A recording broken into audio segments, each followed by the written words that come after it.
तो फ्रेंड्स इस वीडियो में हम लोग देखने वाले हैं प्रकाश का जो अपवर्तन है इसका भी दो नियम होता है। तो इसके नियम के बारे में देखेंगे। जैसे हमने प्रकाश के परावर्तन का दो नियम देखा था, सेम वैसा ही इसका भी दो नियम है। तो प्रकाश का अपवर्तन का कितने नियम होता है, अगर ऐसा क्वेश्चन पूछा जाए तो आपको पता है प्रकाश का अपवर्तन का दो नियम होता है। सबसे पहले ये हमने समझा था प्रकाश का अपवर्तन क्या चीज़ है, वो हमने समझा था। यहाँ पे आपतित किरण जब एक माध्यम से दूसरी माध्यम की ओर जाता है तो वह अभिलंब की ओर मुड़ जाता है या फिर अभिलंब से दूर हो जाता है, अर्थात अपने मार्ग से विचलित हो जाता है। इसका डेफिनेशन हमने देखा था प्रकाश का अपवर्तन का।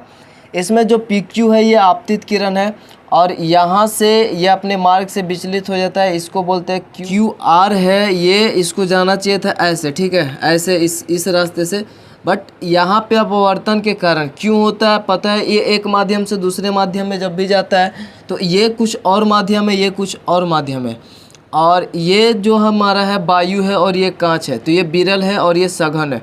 तो यहाँ पे प्रकाश की चाल कम होता है इसके सापेक्ष, तो यहाँ पे परिवर्तन होगा ही, अपने पथ से विचलित होगा ही, या फिर यहाँ से फिर वायु में जाएगा तो यहाँ पे प्रकाश की चाल कुछ है, और जब बाहर निकलेगा वायु में तो प्रकाश की चाल कुछ है, तो यहाँ भी अपने पथ से विचलित होगा, चाहे यहाँ से यहाँ या फिर यहाँ से यहाँ वायु में। तो यहाँ पर PQ आपतित किरण है, QR जो है ये अभिलंब की ओर मुड़ चुका है, तो ये हमारा अपवर्तित किरण हुआ। यहाँ पर ये आपतित किरण, ये अपवर्तित किरण हुआ। उसके बाद यहाँ पे जो RS किरण है इसको बोलेंगे निर्गत किरण है, ठीक है। ये जो बाहर निकला निर्गत किरण ये अभिलंब से दूर जाता है।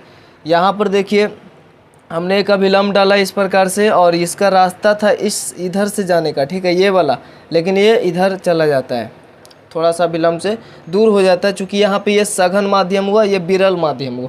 सघन से विरल की ओर जाएगा तो अभिलंब से दूर, और अगर विरल से सघन है तो अभिलंब की ओर मुड़ जाते हैं। ये हमने पहले भी बताया था पॉइंट।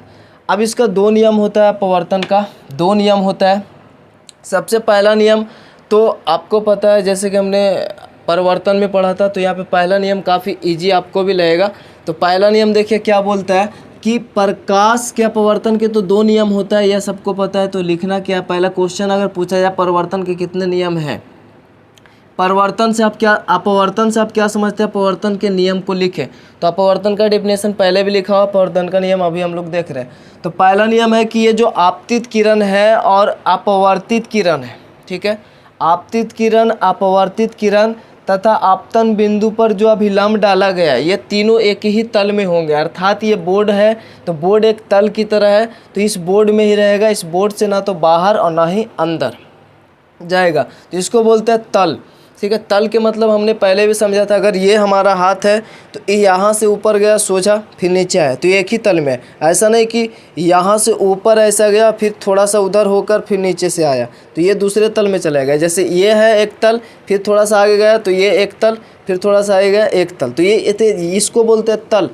आपने पन्ना में देखा होगा तो हर पन्ना एक तल होता है, ठीक है। सपोज अगर हम किसी कॉपी की बात करें, ये वाला कॉपी की बात करें, तो ये एक तल है, ठीक है। इस तल से अगर किरण आएगा तो ना तो ये ऐसा नहीं कि पीछे भी और तल है, और भी तल पीछे भी है, कई सारा तल है, ठीक है। तो ऐसा नहीं कि यहाँ से किरण है और पीछे वाला तल से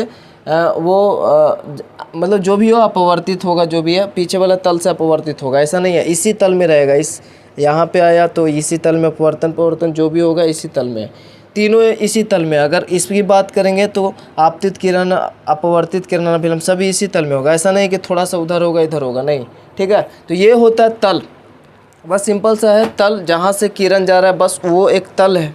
अगर ऐसे हम लोग बात करें तो ये यहाँ सोझा, यहाँ से कहीं तक जाए वो एक तल है, बस थोड़ा सा अगर इधर हो गए तो वो तल से हम लोग अलग तल में आ चुके हैं, दूसरे तल में, ठीक है। ऐसे ऐसे तल बाई तल मिलके एक 3D शेप बनता है, आपको पता है, आपने मैथ में पढ़ा होगा।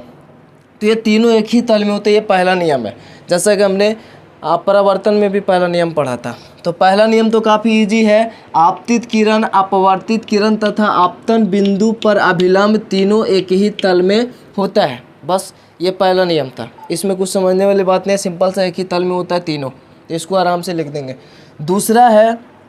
दूसरा कोण में क्या संबंध है, उसमें तो संबंध था कि I और R बराबर होता था, लेकिन यहाँ पे ऐसा नहीं होगा। चूँकि यहाँ पे देखिए I है, ये पहला माध्यम में था, वहाँ पे एक ही माध्यम रहता था, हवा तो हवा, यहाँ पे ये हवा है और ये कांच है, तो ये कांच में आएगा तो ये माध्यम अलग है, ये माध्यम अलग है, यहाँ प्रकाश की चाल अलग है, यहाँ प्रकाश की चाल अलग है, तो यहाँ पे अपवर्तन होता है और यहाँ पे जो आई है और जो आर है वो अलग अलग बनेगा। ठीक है, अभिलंब के साथ कौन बनाएगा? अलग अलग, यहाँ पे बराबर नहीं होगा, क्योंकि ये अलग माध्यम है और ये अलग माध्यम है, यहाँ प्रकाश की चाल अलग, यहाँ पे अलग है, तो यहाँ पे नहीं होगा। तो यहाँ पे क्या संबंध है आई और आर में?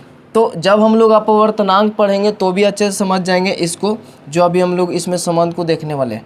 वैसे ये जो आई है और ये जो आर है, हमने त्रिकोणमितीय फलन को पढ़ा होगा, त्रिकोणमितीय अनुपात पढ़ा होगा, मैथ में 6 होता है, उसमें एक साइन का भी नाम सुना होगा। ठीक है, तो वही साइन थीटा, आई के जगह पर वही हम लोग रख देते हैं, जैसे साइन थीटा की बात करते हैं और आई सपोज 30 डिग्री है, तो अगर हम लोग यहाँ पे साइन 30 डिग्री बात करें और उसके साथ में ये जो कोण बनाया आर, ठीक है, उसका भी कोई मान होगा, जैसे ये साइन आई का मान 30 डिग्री हुआ, साइन आर का मान यहाँ पे कुछ अलग है, सपोज हमने ऐसे समझाने के लिए मान लिया 45 डिग्री है, तो इस दोनों का जो अनुपात आएगा मान रखने पर जो भी कुछ आएगा, ठीक है, वो एक स्थिरांक मान आएगा, एक कांस्टेंट मान आएगा, नियतांक होगा, वो चेंज नहीं होगा, वो हमेशा सेम ही आएगा। साइन आई और आर का जो मान रखने पर जो वैल्यू आएगा वो हमेशा सेम होगा। कब? उसका भी एक कंडीशन होगा कि ये माध्यम सेम होना चाहिए। अगर हम लोग वायु और कांच लिया तो वो सिर्फ वायु और कांच के लिए और एक ही प्रकाश किरण के लिए होगा, मतलब एक ही रंग के प्रकाश के लिए, क्योंकि हर प्रकाश का तरंगदैर्घ्य अलग होता है, तो उसके कारण भी यहाँ पे अपवर्तन डिपेंड करेगा। ठीक है, तो वो भी हम लोग देखेंगे आगे, तरंगदैर्घ्य के बारे में पढ़ेंगे। तो इसीलिए पॉइंट आपको याद रखना है कि ये जो नियम है साइन आई बटा साइन आर वाला, जो कांस्टेंट एक मान आएगा, वो एक प्रकार के प्रकाश, एक ही रंग के प्रकाश और एक ही माध्यम के लिए होगा। सिर्फ यहाँ पर अगर मान लीजिए रेड रंग का प्रकाश है तो रेड रंग के प्रकाश के लिए, और हवा और कांच है तो सिर्फ हवा कांच।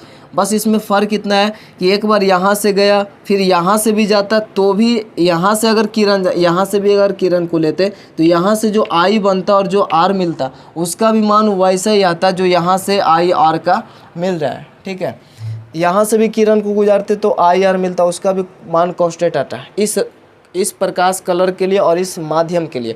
फिर अगर माध्यम चेंज कर देंगे, सपोज कांच और पानी और कांच कर देंगे, तो उसमें भी वही माध्यम और एक ही प्रकाश के लिए अलग अलग एंगल पर अगर निकालेंगे तो कांस्टेंट मान आएगा।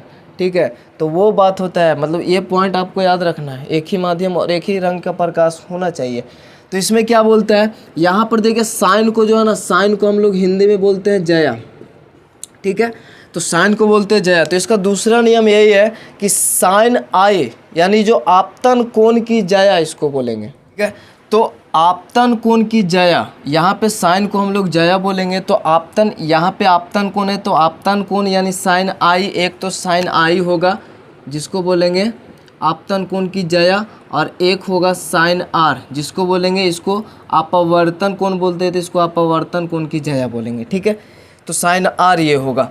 इस दोनों का जो अनुपात है वो एक स्थिरांक होगा, ये दूसरा नियम है, इसे स्नेल का नियम भी बोलते हैं। जैसे देखिए, आपतन कोण की जया अर्थात साइन आई तथा अपवर्तन कोण की जया अर्थात साइन आर का अनुपात, यानी साइन आई और साइन आर का अनुपात अर्थात आपतन कोण की जया तथा अपवर्तन कोण की जया का अनुपात स्थिर होता है, यानी फिक्स होता है, कांस्टेंट होता है।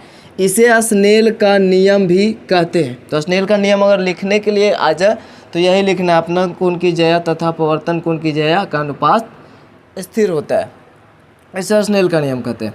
यहाँ पे साइन आई बटा साइन आर बराबर स्थिरांक होगा, एक माध्यम, एक जैसा माध्यम और एक प्रकाश कलर के लिए। ठीक है, ये हमने पहले बता दिया था।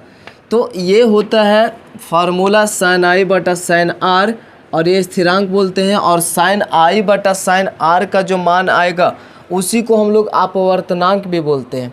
और अपवर्तनांक क्या है उसको हम लोग नेक्स्ट पार्ट में पढ़ेंगे।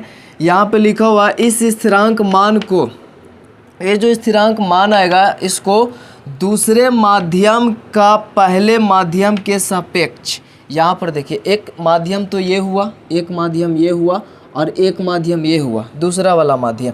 तो यहाँ से साइन आई बटा साइन आर नीचे बटा में है, तो जो नीचे बटा में रहता है तो उसी का अपवर्तनांक होता है। वैसे हम लोग आगे भी समझ जाएंगे इसको, शायद अभी समझ में ना आए, बट अपवर्तनांक में एक कंसेप्ट जो है ना वो क्लियर हो जाएगा। फिलहाल यहाँ पे यही है कि ये जो मान है तो यहाँ पे दूसरे माध्यम का अपवर्तनांक पहले माध्यम के सापेक्ष, दूसरे माध्यम का पहले माध्यम के सापेक्ष अपवर्तनांक कहते हैं। ये जो स्थिरांक मान आएगा साइन आई बटा साइन आर, तो जो नीचे है ना उसका बोलेंगे कि इस माध्यम का अपवर्तनांक आया है इस माध्यम के सापेक्ष में, जो भी स्थिरांक मान आएगा। तो दूसरे माध्यम का, ये दूसरा माध्यम हुआ नीचे वाला, दूसरे माध्यम का पहले माध्यम के सापेक्ष अपवर्तनांक कहते हैं इस मान को, ठीक है। तो इसको अपवर्तनांक भी बोलते हैं और इसको अपवर्तनांक को जो है ना इसको म्यू से भी हम लोग सूचित करते हैं, तो ये भी ध्यान रखना। तो ये था हमारा प्रकाश का अपवर्तन का नियम था। इसमें दो नियम हमने देखा था, आपतित किरण देखा मतलब आपतित किरण, अपवर्तित किरण तथा आपतन बिंदु पर डाला गया अभिलंब तीनों एक ही तल में होते हैं। दूसरा आपतन कोण की जय तथा अपवर्तन कोण की जय का अनुपात हमेशा स्थिरांक होता है, हमेशा नियतांक होता है। तो ये बात आपको याद रखना है, अनुपात स्थिर होता है, इसे स्नेल का नियम भी कहते हैं। बस यही था इस पार्ट में, छोटा सा पार्ट था। बाकी हम लोग अपवर्तनांक जो है और वो थोड़ा सा डिफ़िकल्ट है थोड़ा सा अपवर्तनांक, तो उसको हम लोग अच्छे से एक अलग पार्ट में समझेंगे। वीडियो को पेंट कर, वीडियो अच्छा लगता है लाइक कमेंट शेयर जो से करें, चल पर चैनल को सब्सक्राइब करके बेल आइकन को प्रेस कर दें। मिलता है नेक्स्ट वीडियो, तब तक जय हिंद जय भारत।